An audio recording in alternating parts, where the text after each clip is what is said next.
In a world of danger.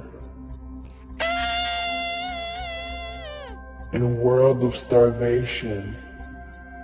I smell liver roast.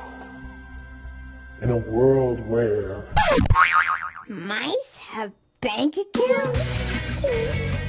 Yes, a cat and a mouse can be friends, it's true. From author George Seldon comes Harry Kitten and Tugger Mouse, a story about a cat and a mouse that become friends.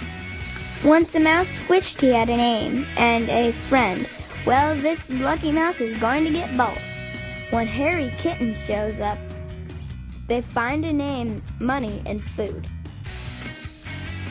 You'll love it as they fight off rats and win back their home. Harry Kitten and Tugger Mouse, now showing in a library near you.